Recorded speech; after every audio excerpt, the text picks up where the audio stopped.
selamat pagi Indonesia. Apa kabar Anda hari ini? Semoga dalam keadaan baik ya. Senang sekali karena Selamat Pagi Indonesia kembali di akhir pekan. Kali ini bersama saya Valerie Budianto. Dan saya Gemma Tanjung. Jadi hari ini spesial nih Valerie, kan hari ini merupakan Hari Museum Internasional atau Hari Museum Sedunia. Hari Museum Sedunia. Pastinya karena memang belakangan ini animo masyarakat atau pengunjung museum ini sangat tinggi, Gemma.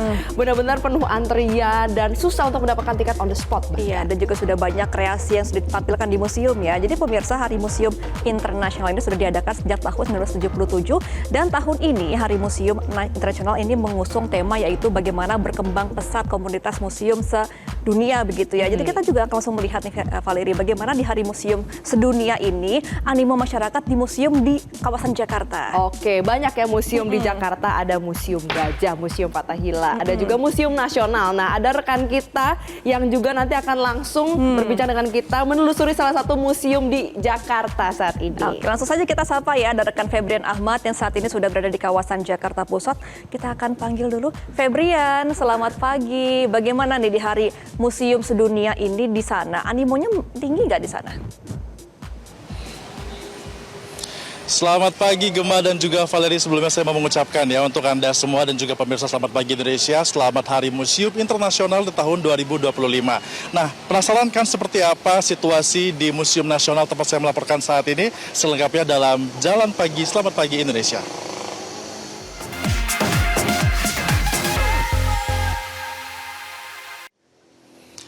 Dan saat ini, seperti tadi sudah dibilang ya, saya berada di Museum Nasional, tepatnya di kawasan Jakarta Pusat. Lokasinya berada di depan Monas dan pada pukul 8 pagi baru dibuka, tapi animo masyarakat sudah mulai terlihat ya. Kita lihat ini merupakan beberapa masyarakat yang sudah tiba di Museum Nasional untuk dapat berfoto bersama dengan keluarga sambil juga menikmati CFD di kawasan Sudirman Tamrin. Tapi yang menarik, mereka ini berfoto di spot yang sangat-sangat ikonik ya pemirsa. Nah, kalau kita lihat ini ada sebuah instalasi yang begitu khas kalau kita datang di Museum Nasional. Ini merupakan sebuah instalasi patung karya dari Nyoman Nuwarta yang juga merupakan salah satu pematung yang mendesain gedung Garuda di IKN Nusantara ya. Nah, namanya ini merupakan Ku Yakin Sampai di Sini. Merupakan karya yang begitu ikonik dan juga menjadi ciri khas di Museum Gajah yang sudah didirikan di sini dan juga menjadi spot foto favorit bagi masyarakat yang akan datang ke Museum Nasional. Tadi Valerie juga sempat mention ya kalau di Jakarta ada beberapa museum yang sangat menarik perhatian masyarakat, termasuk di sini. Tapi sebenarnya masyarakat mengetahui museum ini bukan dengan nama Museum Nasional saja, tapi juga sebagai Museum Gajah. Kenapa demikian? Karena itu tuh. Nah, di situ ada instalasi gajah yang membuat Museum Nasional ini dikenal juga sebagai Museum Gajah karena ada gajahnya pemirsa ya di sana.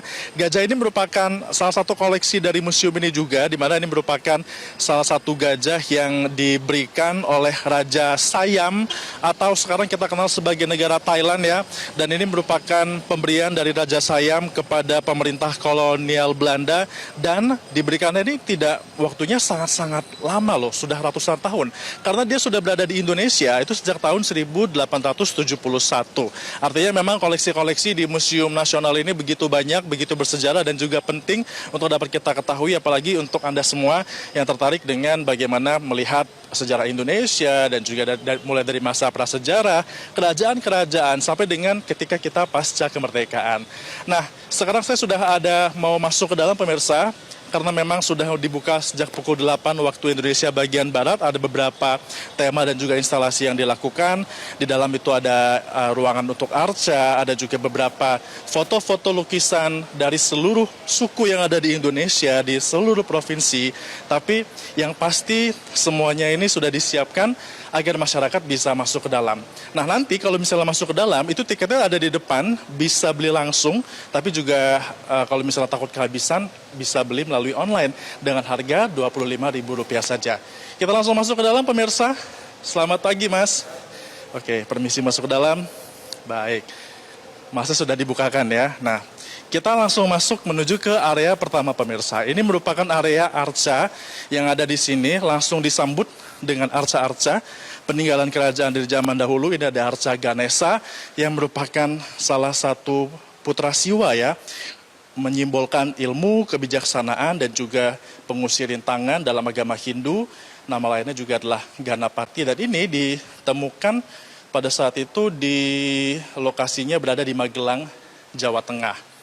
Ada banyak koleksinya, berbagai koleksi arca-arca semuanya peninggalan dari kerajaan prasejarah Indonesia, baik itu dari Majapahit dan juga Sriwijaya dan juga berbagai kerajaan lainnya. Nah, daripada kita bingung nih ini apa, langsung saja kita bertemu dengan Humas.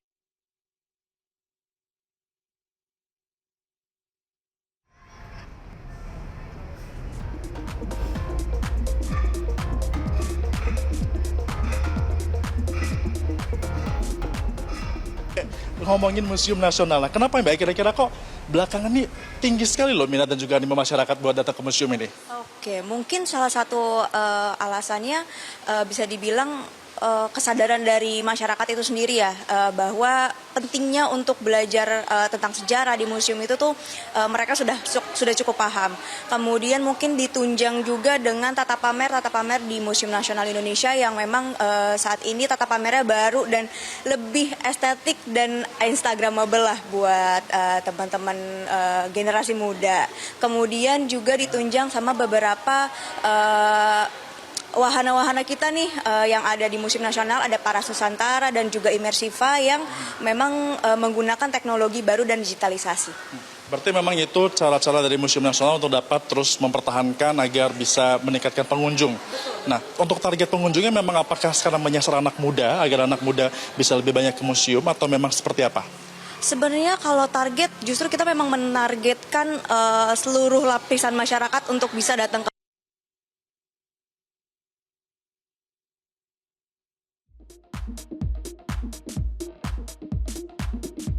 berusaha untuk memprovide mereka untuk bisa datang ke museum. Nah, kalau di sini biasanya tempat yang paling favorit, yang pasti wajib dikunjungi oleh pengunjung di Museum Nasional, di mana sih makanya? Nah, kalau yang wajib banget dan paling sering dicari itu biasanya di Imersiva. Ini udah jadi tren baru ya untuk datang ke museum gitu. Banyak banget yang sering nanyain Imersivanya masih ada atau enggak nih Kak, kayak gitu. Karena kan kalau untuk Imersiva ini dia sifatnya kuota ya Kak per harinya gitu. Nah, dalam sehari biasanya ada berapa pengunjung yang datang ke Museum Nasional setiap harinya? Kalau setiap harinya sebenarnya kita kan berubah-ubah ya, maksudnya nggak stagnan terus, tapi mungkin sekitar di ribuan sih Kak, gitu. Iya. Kalau weekend lebih tinggi atau gimana? Iya, pastinya lebih tinggi, betul. Dengar-dengar nih Mbak, itu bahkan sampai sold out ya tiketnya ya, itu bener nggak sih? Iya, betul. Biasanya Imersiva itu setiap akhir pekan atau misalnya dia masuk ke liburan dan juga libur panjang gitu ya, kayak gitu sih itu pasti sold out, bahkan bisa di hari sebelumnya. Jadi di hari sebelum tayangan misalnya H-1-nya itu biasanya udah sold out. Oh, untuk hari ini masih ada nggak? Untuk hari ini masih bisa dicek di platform online-nya ya.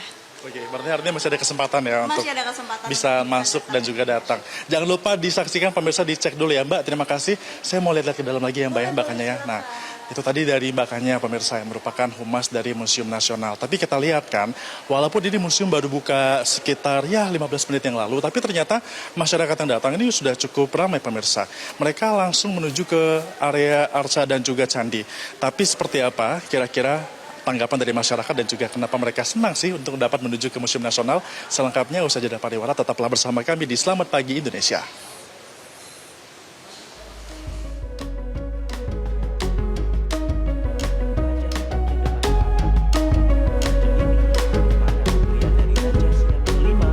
pada pemerintah kolonial Belanda pada tahun 1900.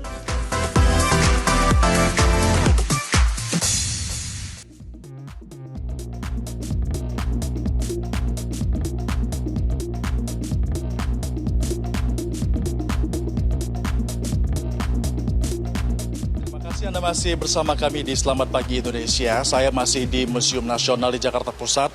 Tadi ketika masuk saya sangat tertarik dengan instalasi ataupun peninggalan yang satu di pemirsa. Ini merupakan arca yang tinggi sekali ya. Ini kira-kira sampai dengan 5 meter nampaknya tingginya, dan ini merupakan arca Bhairawa Buddha yang merupakan peninggalan salah satu kerajaan Nusantara yang ada di Museum Nasional.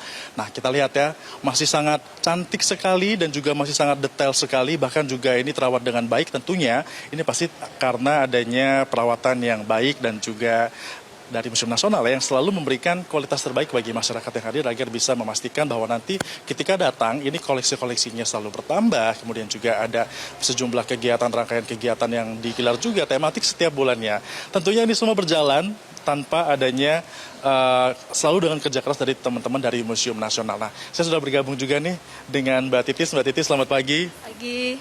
Nah, Mbak, ini kan kita kan sekarang ada di dalam rangka Hari Museum Internasional. Nah, kalau Museum Nasional memaknainya seperti apa, Mbak, dalam rangka Hari Internasional Museum ini?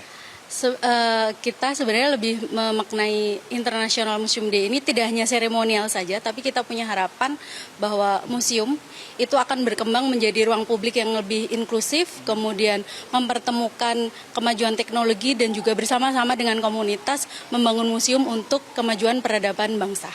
Itu berarti senada loh dengan tema dari Museum Internasional tahun ini, di mana memang berfokus untuk dapat meningkatkan komunitas dan juga masyarakat lebih baik lagi ke museum. Nah, kalau kita bicara soal komunitas, sejauh ini komunitas apa saja yang sudah terlibat dalam kegiatan-kegiatan di Museum Nasional? Oke, kita kerjasama dengan Yayasan Belantara Budaya Indonesia, itu kita menyelenggarakan kelas tari setiap hari Sabtu, jadi mingguan. Kemudian kerjasama juga dengan komunitas, kemarin itu ada workshop dan juga pergelaran Wayang Potehi kerjasama dengan Sanggar Sioh Peksan. Kemudian kita juga ada kerjasama dengan beberapa komunitas lain untuk mendukung kegiatan pameran temporer kita Sunting tentang perempuan, itu juga kemarin ada Motivin Aja. Kemudian juga kita rutin kerjasama dengan kementerian sebelah pertahanan, itu ada Lorong Sejarah. Jadi itu kita memang kerjasama tidak hanya dengan komunitas sebenarnya, tapi dengan juga instansi pemerintah. Gitu. Berarti ini kerjasamanya maksimal ya, bukan hanya antar di satu instansi saja, tapi juga antar instansi. Nah, Mbak, apakah kerjasama dan juga dengan banyaknya kegiatan ini juga berkaitan dengan rencana Pemprov DKI Jakarta yang memberlakukan museum itu buka sampai dengan malam, sampai dengan pukul 10 malam ya kalau nggak salah ya. Nah, dari Museum Nasional seperti apa? Kalau buka sampai malam, kita sudah lebih dulu ya, Mas? Lebih dulu justru ya? Ya, betul. Dulu sebelum puasa itu kita buka Jumat sampai Minggu itu sampai malam jam 8. Kemudian setelah puasa kita buka dari jam 8 pagi sampai jam 8 malam. Itu kita sudah start duluan nih sebelum DKI start gitu. Jadi ya itu hal yang kita menyambut baik, dan ternyata kebijakan itu selaras juga senada dengan kebijakan dari Pemprov DKI. Jadi yang terutama kita siapkan adalah SDM untuk memaksimalkan pelayanan terhadap pengunjung. Dengan SDM yang ada, tetap kita harus bisa memberikan pelayanan yang terbaik gitu, meskipun sampai malam gitu. Nah, sejauh ini kalau di malam hari antusias dari masyarakat ataupun pengunjung seperti apa? Lebih ramaikah daripada yang pagi atau siang hari? Ya, untuk yang malam itu sama saja antusias juga, terutama untuk mereka yang ke imersifah. Karena seperti hari-hari libur dan juga hari biasa, tiket imersifah 20 kali sesi pertunjukan itu selalu sold out setiap harinya gitu. Jadi kita bisa lihat dari sini bahwa ternyata malam-malam pun warga masyarakat di Jakarta nih, Jabodetabek, itu juga senang untuk berkunjung atau wisata ke tempat-tempat yang tidak hanya menawarkan entertainment, hiburan, tapi juga edukasi, contohnya museum. Gitu. Oke. Nah, tadi kan kita udah dengar selalu diucapkan berkali-kali imersiva. Bisa digambarkan nggak sih, Mbak, imersiva itu seperti apa? Kita mau cek sebenarnya langsung, tapi kayaknya belum bisa ya jam sekarang ya. Nah, mungkin bisa digambarkan kepada masyarakat imersiva itu seperti apa sih, Mbak? Imersiva itu sebenarnya instalasi video mapping. Di situ diceritakan sejarah dari perjalanan bangsa Indonesia dari masa praaksara, masa zaman dulu kala, masa purba, kemudian berkembang sampai sekarang, bagaimana kebudayaan, kemudian peradaban-peradaban yang terbentuk di Nusantara, mulai dari prasejarah, Hindu-Buddha, kemudian kekayaan alam, kekayaan budaya yang dimiliki oleh Indonesia itu ditampilkan semuanya di imersifah, di ruang imersifah itu. Tentu saja ini juga menggabungkan dengan teknologi gitu, jadi ada 3D mappingnya gitu. Nah, Bhairava Buddha itu ada di imersifah dalam bentuk animasi. Wow. Nah, kalau kita bicara soal imersif kan teknologi. Nah, tapi kan yang tidak kalah menarik adalah yang arca-arca seperti ini nih. Koleksinya kan ada banyak, bukan cuma di titik ini kan, Mbak ya, ada banyak. Nah, untuk koleksi-koleksi ini didapatkan dari mana aja sebenarnya, Mbak Titis? Kalau koleksi-koleksi ini dari seluruh wilayah Indonesia, tidak terlepas hanya dari Jawa saja, tidak, tapi ada dari luar Jawa.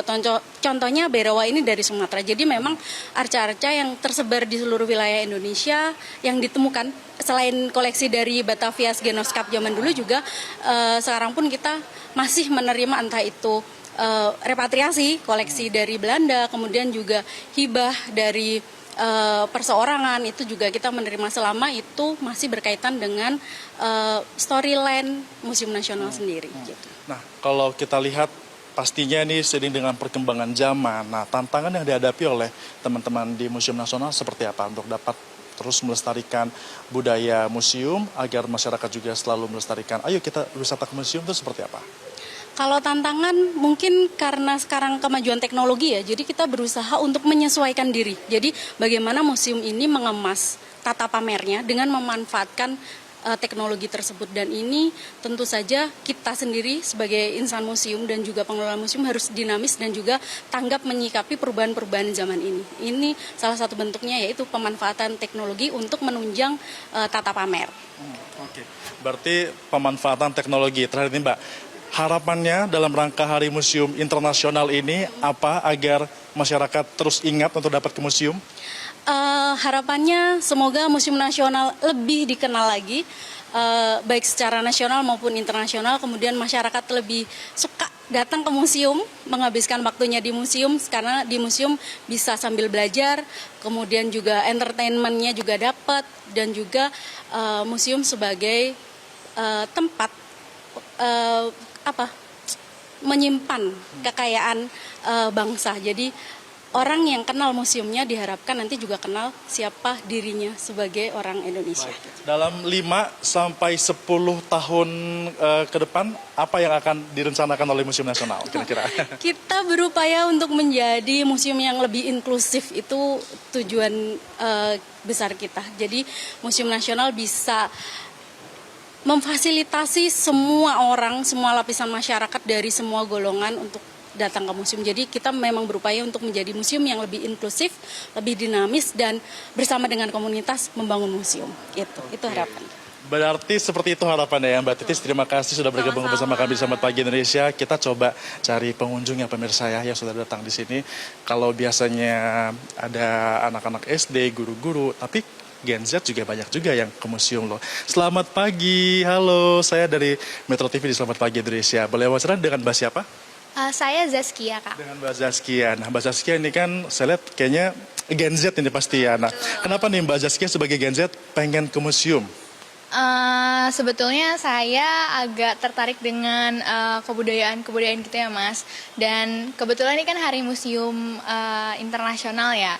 Jadi kayak mumpung lagi libur juga karena saya baru lulus sekolah, belum ada kegiatan di rumah. Jadi ya udah kita sekalian muter-muter. Dan kebetulan saya hari ini bertugas jadi volunteer acara ICOM Indonesia, Mas. Oh, jadi memang tertarik buat menuju ke museum dan juga interesting ya dengan kegiatan-kegiatan museum ya. Betul. Nah, kenapa memilih dari sekian banyak museum, memilih Museum Nasional untuk dapat dikunjungin? Soalnya Museum Nasional itu kebetulan lokasinya strategis dari tempat-tempat transportasi umum, kayak kalau kalian naik KRL terus lanjut Transjakarta depannya langsung Museum Nasional gitu. Terus juga di museum ini tuh banyak, bukan cuman arca-arca, tapi kalian bisa lihat fosil-fosil manusia purba dan lain-lain gitu. Ada banyak ya koleksinya ya? Betul. Mbak ini sebagai Gen Z, pastikan biasanya Gen Z fokus dengan dunia digital. Nah, apakah museum ini sebenarnya masih diminati juga nggak sih dari kalangan Gen Z, atau gimana caranya agar Gen Z ini bisa terus tetap ke museum di tengah era digital seperti ini? Kebetulan kalau misalnya kita lihat di era digital ini kan lagi informasi itu cepat menyebar lewat video-video pendek kayak TikTok, Reels, dan lain-lain gitu ya. Mungkin untuk teman-teman yang main-main ke museum itu bisa bikin konten terkait museum, jadi supaya Gen Z tuh tertarik untuk main ke museum. Jadi kayak kesannya museum itu nggak cuman membosankan dan gitu-gitu aja, cuman jadinya seru gitu, Mas. Jadi bisa buat konten juga ya. Betul. Terakhir Mbak, ajak teman-teman Gen Z-nya buat datang ke museum nih. Oke teman-teman, karena kita generasi penerus bangsa nih, jangan cuman ikut-ikutan arus aja, tapi kita harus inget-inget yang dulu-dulu, kita harus mengenang-kenang yang dulu, dan itu caranya adalah lewat museum. Jadi teman-teman ayo datang ke museum dan kita lestarikan budaya Indonesia. Oke, baik. Terima kasih Mbak Zaskia ya. Mari kita budayakan ke museum bersama-sama. Terima kasih sekali lagi ya. Luar biasa ya pemirsa, semangatnya dari bukan hanya dari pengelola museum saja, tapi juga dari masyarakat yang selalu senantiasa ya menyaksikan keanekaragaman Indonesia, mempelajari sejarah Indonesia mulai dari zaman prasejarah, zaman kerajaan sampai dengan masa kemerdekaan, semua dirangkum dalam museum dan memang kita harus patut berbangga ya sebagai warga negara Indonesia. Masih ada beberapa titik-titik lokasi museum yang ada di Indonesia, khususnya di Museum Nasional yang bisa dipelajari untuk dapat mengenang bagaimana kita sebagai sebuah bangsa ini bisa menjadi besar sampai dengan saat ini. Nah, itu dia laporan saya dari Museum Nasional. Selamat pagi Indonesia, saya kembalikan ke Gemma dan juga Valeri di studio. Silakan teman-teman. Baik, terima kasih Febrian Ahmad atas informasi yang komprehensifnya. Wah, ini menjadi informasi yang sangat penting bagi para pemirsa. Kalau hari ini belum tahu mau kemana hari Minggu, bisa langsung ke Museum Nasional langsung ya. ke Museum Nasional maupun museum-museum lainnya. Karena tadi sangat banyak yang ditampilkan dan seluruhnya sangat menarik. Jelajahi cara baru mendapatkan informasi. Download Metro TV Extend sekarang.